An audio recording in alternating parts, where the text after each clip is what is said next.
this carefully because I don't want to sound ungrateful. I'm very grateful, but boy, I made a big mistake. I'm not a whiskey drinker, but I want to buy a gift for somebody, a Christmas gift, and I want it to be a surprise. And all I know is that they like whiskey. So I went on my Twitter account and I was like, hey, what's a good whiskey for around $100? And man, people are very passionate about whiskey.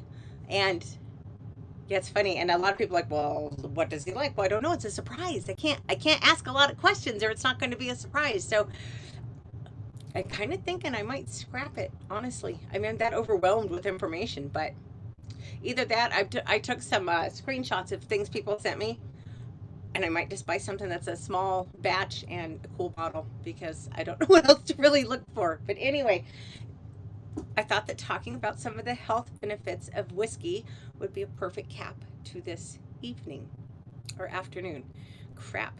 It's really dark here and it's cold, so I don't know why I said evening because yeah. It's only 5. It's late afternoon here. But anyway, let's talk about some of the health benefits of whiskey. And by the way, if you're watching this on my Twitter feed, I can't see your comments or anything. I don't even know you're here, so I'm really sorry. I'm not trying to be bitchy. This information is from wideopencountry.com. God, here we go. English is my first language, y'all. Whiskey can be a weight loss aid. What? It really can. It's very low carb. There's only 64 calories in a shot. The American Society for Clinical Nutrition did a study in 1991 that suggested moderation's always the key when we're talking about alcohol, but moderate consumption may increase energy and lower your sugar cravings. That's a pretty damn good benefit. Number 2, can help prevent cancer. High concentrations of ellagic acid, which is a powerful antioxidant that can neutralize cancer-causing free radicals. Whiskey's full of ellagic acid.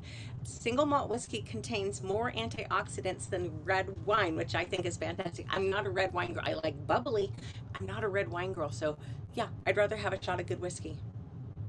That being said, I have no idea what good whiskey really is. I just, I don't like the peaty. I don't like the scotch. I guess I like bourbon. So maybe I should say bourbon. Anyway, number 3, can help prevent stroke. It's got blood thinning properties. So a shot a day, again, moderation, it can help lower your risk of a blood clot or ischemic caused stroke. I didn't say that right, but you get the idea. Number 4, this one's my favorite on the list because this brings up, okay, that kind of sounds bad now that I'm saying it out loud. This brings up childhood memories. I'm going somewhere with this though. It's not crazy, I promise. It's good for the common cold. When I was a little girl, my very, very southern parents, my daddy grew up dirt ass poor. They had nothing. And they made everything. My grandma was a very enterprising woman. But I grew up on the cough syrup he grew up on, which was whiskey warmed up with a little honey and a little lemon juice. Unlike most home remedies, this is actually based in science. The whiskey dilates the blood vessels like a decongestant, and the lemon and the honey have both anesthetic properties and they help loosen up the mucus. Plus, the honey coats your throat a little bit. Number 5, whiskey can help lower your stress. Alcohol has a barbiturate effect that can help reduce stress and anxiety. Again, moderation is the key. But it also has a sedative property that helps you sleep. Now, again, I'm going to reiterate this over and over and over. Moderation. If you drink too much booze, it's going to really disrupt your sleep pattern. And as someone who has trouble sleeping, that's just not a good thing. Number 6, it can lower your risk of dementia. The National Center for Biotechnology Information did a study that showed 1 to 6 drinks weekly, not daily, 1 to 6 weekly could lower your dementia risk more than abstaining from alcohol. I thought that was really interesting. Number 7, it aids with digestion. Whiskey has been used historically as a digestif in many cultures. Number 8, it might help prevent diabetes. First, to be clear, alcohol is not recommended for diabetics. It's just not. Or as I've been told, it's not diabetics, it's people with diabetes. You know what? I'm a fibromyalgic. I don't care. That kind of stuff doesn't bother me. So if you're offended that I called you diabetic, sorry, but I refer to myself in similar terms. So I guess too bad.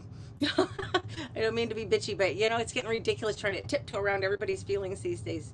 People need to just quit being so sensitive. Anyway, studies show that, of course, moderate alcohol consumption helps regulate insulin, which lowers your risk of developing type 2 diabetes. You drink too much, if you're a heavy drinker, you're going to increase your risk of type 2 diabetes. So, moderation. It can help soothe a sore throat. That's reason number 9, or health benefit number 9.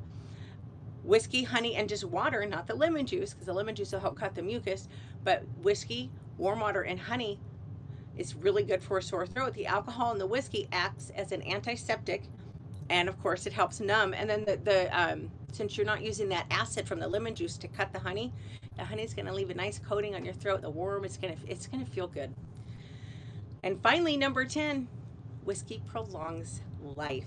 A 2010 study from the Research Society on Alcoholism, which just cracks me up that they found this, but they found that middle-aged and older moderate drinkers had a lower overall mortality rate than heavy drinkers and non-drinkers. So buy yourself a nice bottle of whiskey and indulge, but do it carefully.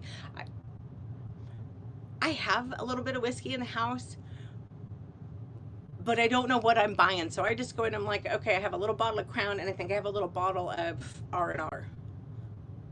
And I don't drink whiskey enough, so I have no idea why I have 2 bottles. But I'm a tequila girl personally. But I did get some really interesting sounding suggestions tonight, and so I think what if I push the overwhelm aside, I'm probably going to go with something small batch and in a cool bottle, because I'm a girl and that's just that kind of, the aesthetic matters to me. But anyway, that is all I have for tonight, and I cannot believe I'm going to tell you all this.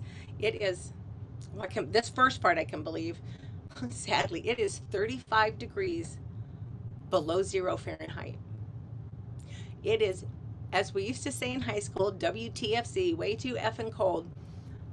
And usually I don't leave the house on a day like this. But someone who's very important to me, a really close friend and someone I respect tremendously, he's a photographer and he has an art show opening in town tonight. So I am meeting up with some friends and going to his art show, and then we're going to go out and grab a bite to eat. And to be really honest, y'all can judge all you want. Probably going to leave my car running the whole time so I don't have to get into a cold car. But y'all be careful this weekend. Behave yourselves. Keep your drinking in moderation. Find a designated driver. Don't forget to wash your hands. If you want to find me on social media, Twitter is the only place that I hang out, at Alaskan Courtney. And please subscribe to my Haps channel. I will be back Monday at 5 o'clock